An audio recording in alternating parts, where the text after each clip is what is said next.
सभी लोगों को नमस्कार। जैसा कि जिस परिप्रेक्ष्य में ये पूरा आयोजन हुआ है, बहुत खूबसूरत आयोजन हुआ है, तो इसकी भूमिका में बहुत कुछ अब हम नहीं जाएंगे और सीधे हम स्मिता जी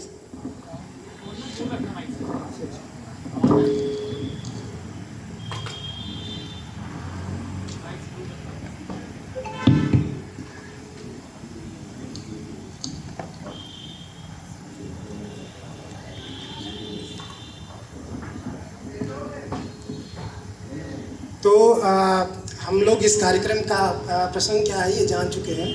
तो अब हम चाहेंगे कि इस बारे में स्मिता जी से, इस किताब का प्रारूप कैसे सामने आया। शिखा जी, सॉरी स्मिता जी मैं पता नहीं शुरू से ये ये मेरे दिमाग में क्यों नाम आ रहा है कि शिखा जी का नाम स्मिता जी आ रहा है। तो स्मिता जी ने इस किताब को लिखी है। आपने बहुत सारे लोगों के साथ काम किया है और आपके साथ बहुत सारे वरिष्ठ सहयोगी रहे होंगे। आपने नवीन जी पे किताब लिखना क्यों आपको सुझा? ये केवल, आवाज़ सही आ रही है आपको? ये केवल मेरा ही थॉट नहीं था। इसके बारे में एक हमारे जो हिंदुस्तान के लखनऊ के जो संस्थापक संपादक थे सुनील दुबे जी, तो जब उनकी डेथ हुई तो लोगों ने फेसबुक पे, जैसे लोग लिखते हैं किस्से कहानियाँ, तो उस पर एक स्पॉन्टेनियस बुक आई थी, उसी समय आई थी वो। मेरे ख्याल से उसका प्रारूप तो तय हो गया था, लेकिन आई उनकी डेथ के 2 साल बाद थी। तो वहीं पे हमारे प्रकाशक ने अनाउंस कर दिया था कि हम जो जीवित संपादक हैं और जो उन्होंने अच्छा काम किया है, उनके काम को लेके एक सीरीज़ चलाएंगे। तो ये उस सीरीज़ की पहली किताब है। तो ये बहुत ही सोची समझी किताब है। ठीक है, इस किताब का नाम बहुत खूबसूरत है, नवीन धुन। ये नवीन सर के नाम के साथ भी राइम करता है और इसके बहुत सारे निहितार्थ भी हैं। तो ये किताब लिखने के दौरान आपने सोचा था या फिर बाद में ये तय हुआ नाम, उनकी सहमति, आपकी सहमति और लोगों से तय चर्चा करके ऐसा कुछ हुआ या फिर आपने उसी समय तय कर? नहीं, मैंने नहीं तय किया था। ये पूरा एक टीम में कई सारे नामों पे चर्चा हुई थी, इन बिटवीन भी हुई थी, बाद में भी हुई थी, फिर यही टाइटल लगा सबको। तो इसमें किसी एक का रोल नहीं था।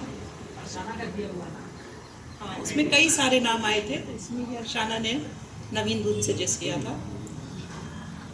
आपने इस किताब को लिखने के दौरान नवीन सर से आपने जब चर्चा की होगी, क्या आपको लगा वो सारी चीज़ें इस किताब में आई हैं जो आप जानना चाहती थी, कहना चाहती थी, या फिर इस दौरान कुछ ऐसे प्रसंग भी रहे होंगे जिसे इसलिए रोका गया कि इसको छोड़ देना बेहतर रहेगा?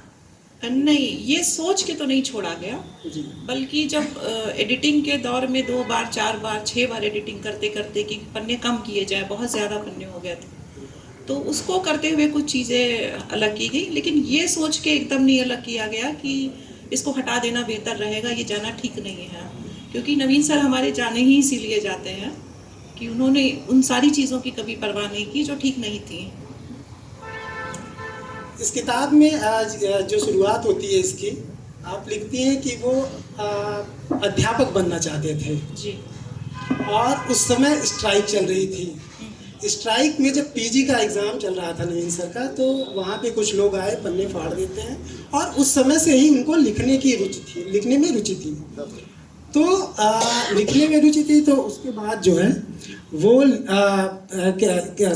किसी अखबार के संपर्क में आते हैं शुरुआत में, और वहाँ पे वो कहानियाँ और लेख भेजते रहते थे। तो एक अध्यापक और का एक संपादक बनना, इसको आप कैसे देखा आपने? इस पे कुछ ऐसा आपको वो लगा कि, क्योंकि उनका व्यक्तित्व तो बहुत ही शालीन और मीडिया में बहुत सम्मानित उस तरीके से देखा जाता है, और संपादक का जो उस तरह से वो होता है, उनको नवीन सर को देखने से भी लगता है कि वो एक अध्यापक, शिक्षक किस तरह से। हाँ, नवीन जी बेसिकली उनका जो स्वभाव है वो एक टीचर वाला ही है, एक मेंटोर वाला है। और हम तीनों ने, हम अर्शाना, अविनाश जी, हम सब ने नवीन जी से बहुत कुछ सीखा है। मैं नवीन जी को शायद 95-96 से जानती हूँ, जब वो स्वतंत्र भारत में थे।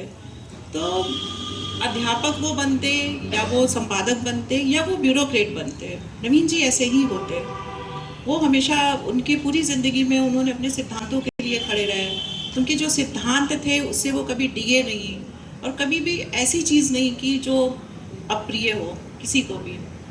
और एक जो टीम उन्होंने लखनऊ में खड़ी की, लखनऊ हिंदुस्तान में, लखनऊ का हमारा जो लॉन्च हुआ था 9 नवंबर को, वो इस मायने में बहुत सक्सेसफुल था कि हमने उसमें 50-60 लोगों को बुलाया था और वहाँ 150 से ज़्यादा लोग आ गए थे, और वो भी बहुत संक्षिप्त सूचना पे आए हुए थे। तो वो नवीन जी के लिए आए थे। 40 साल तक पत्रकारिता में, 40 साल से अधिक समय पत्रकारिता में रहना और 15 साल 16 साल से अधिक समय तक संपादक रहना, आप किस तरह से उनके पूरे व्यक्तित्व को एक अखबार के उससे देखती हैं? एक टीम लीडर के तौर पे एक न्यूज़ रूम कैसे चलाया जाता है, एक टीम कैसे खड़ी की जाती है, आप कैसे देखती हैं समग्रता में उनको? हाँ, नवीन जी चूँकि आप पहले ही हुआ कि वो एक टीचर का उनका स्वभाव रहा है, तो उन्होंने जो एक टीम बिल्ड की थी लखनऊ में, वो टीम वाकई में बहुत लाजवाब थी। वो टीम कहीं भी हो आज, उसके लोग दिल्ली में भी हैं, उसके लोग यहाँ पे भी हैं, वो सब बहुत अच्छा काम कर रहे हैं। और जो उन्होंने एक जो हम लोग को जो बताया कि एक संपादक ऐसा होता है, नवीन जी खुद कहते हैं कि तुम सबको मेरे बाद कोई अच्छा आदमी नहीं मिला इसलिए इतनी तारीफ करती हो, लेकिन हकीकत यही है कि उनसे अच्छा आदमी, मतलब उनसे अच्छा संपादक हम लोग ने नहीं देखा। वो एक इंसान अच्छे हैं इसलिए वो एक संपादक अच्छे हैं।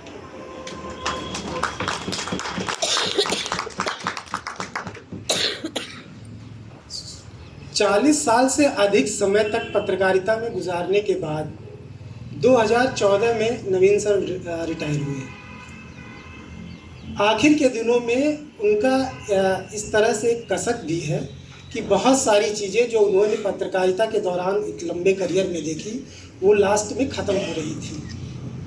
तो क्या आपको लगता है कि अब इस तरह से संपादक संस्थानों में आ सकते हैं, हो सकती है चीज़ें इस तरह से बन सकती हैं? एकदम नहीं हो सकते हैं, क्योंकि अब अखबार के रोल बदल गए हैं, अखबार का मकसद बदल गया है। नवीन सर ने उसी में अपने रास्ते निकाले थे। ऐसा नहीं था कि उस समय सारे अखबार लखनऊ में वैसा ही कर रहे थे। नवीन सर ने एक अपना रास्ता निकाल लिया था कि हम मानवीय संवेदनाओं से जुड़ी हुई स्टोरीज़ को लाएंगे, उनसे जुड़े हुए अभियान चलाएंगे, और वही उसी के कारण अखबार इस्टेब्लिश होता चला गया। आज के दौर में उन खबरों का कोई महत्व नहीं है अखबारों में। अखबार किस तरह से चल रहे हैं सबको पता है। तो आज के दौर में संपादक की गलती नहीं कही जाएगी, क्योंकि वो रोल बदल चुके हैं। उनके करियर में बहुत सारे ट्रांजिशन पीरियड आए होंगे, लंबा करियर रहा है, लेकिन 2000 के आसपास का जो उसके बाद का कुछ समय रहा है, वो एक ऐसा दौर था जब चीज़ें बहुत उत्तर प्रदेश में खासतौर भारत में तो चली रही थी, वो एक सांप्रदायिकता का दौर था। तो एक इस किताब में उस चीज़ का जिक्र भी है।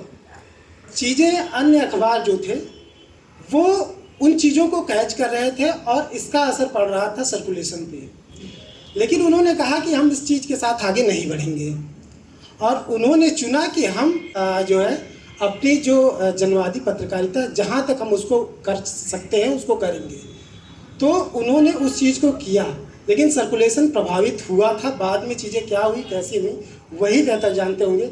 लेकिन ये चुनना ऐसे समय पर, ये एक निर्णायक समय होता है, कुछ इतिहास में ऐसे समय होते हैं। तो क्योंकि वो अखबार जो है फिर एक मानसिकता समाज की बनाता है, पढ़ने से चीज़ें आती हैं। तो इसको आप कैसे देखती हैं उनको?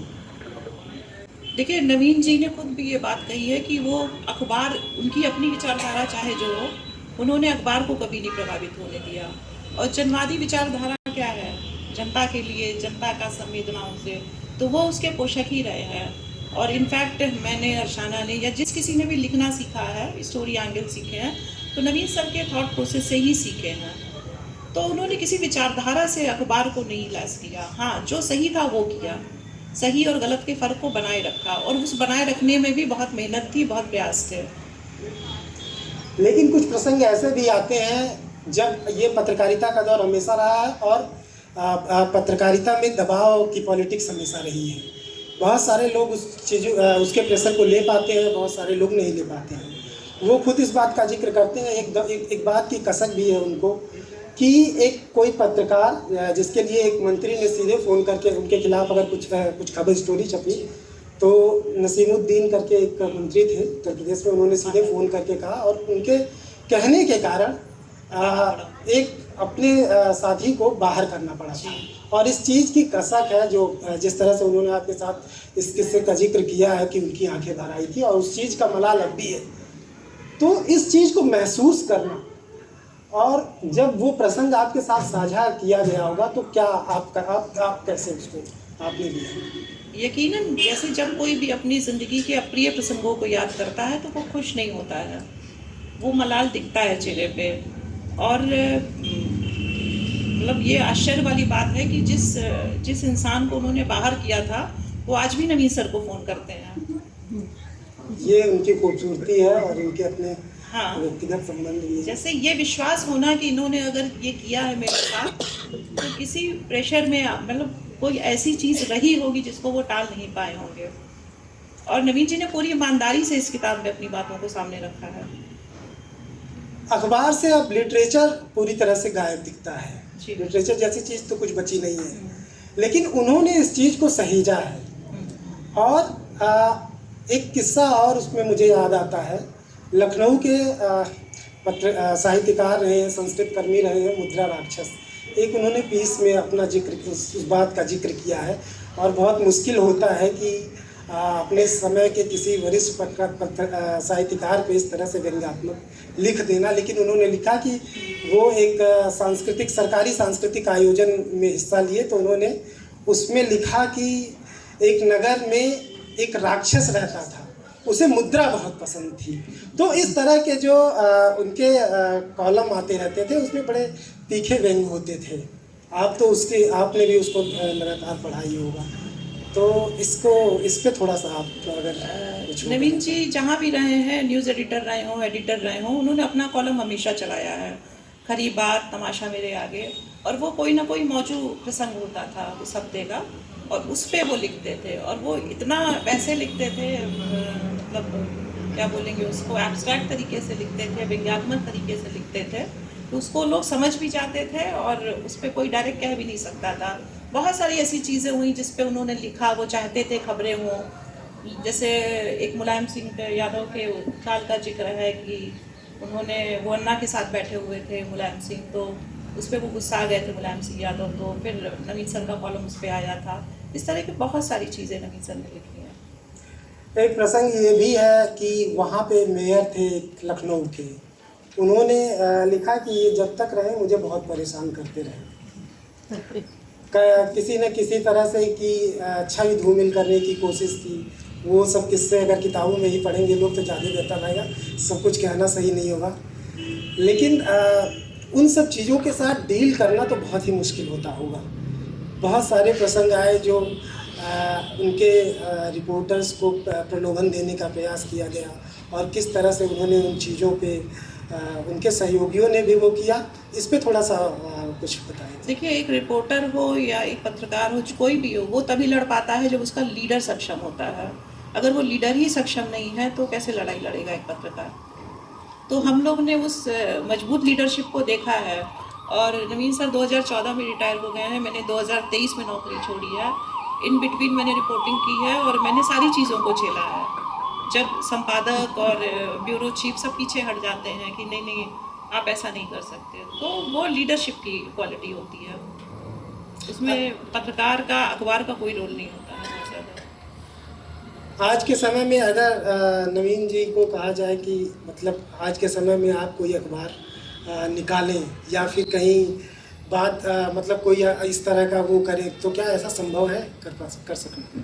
हाँ, बिल्कुल संभव है। नवीन सर अखबार निकालेंगे, फिर मुझे संपादक बनाएंगे।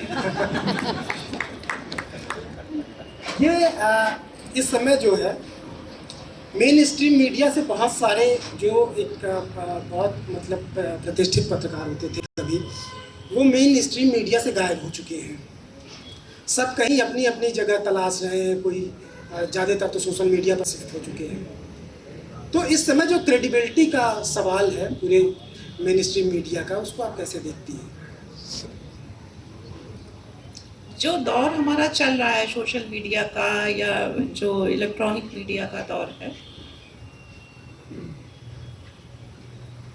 उस दौर में क्रेडिबिलिटी का लॉस हो रहा है। और उसमें मतलब मेरे देखने जैसी कोई चीज़ नहीं है। क्रेडिबिलिटी अभी भी प्रिंट मीडिया की है, मुझे लगता है। मतलब जैसे मैं भी अभी किसी खबर को मुझे पुष्टि देखनी होती तो मैं अखबार देखती हूँ दूसरे दिन, क्योंकि अखबारों में हम लोग देखते हैं नेक्स्ट डे की वो छपी है कि नहीं छपी है खबर, क्योंकि जो विजुअल आ रहा है वो तो हटा लिया जा रहा है। ठीक है, बाकी लोग किताबें पढ़ेंगे तो उसके बारे में जानेंगे। बहुत सारी किस्से कहानियाँ इस किताब में दर्ज है। बहुत बहुत शुक्रिया, थैंक यू। इतनी सुंदर किताब हमारे सामने। Thank you sir.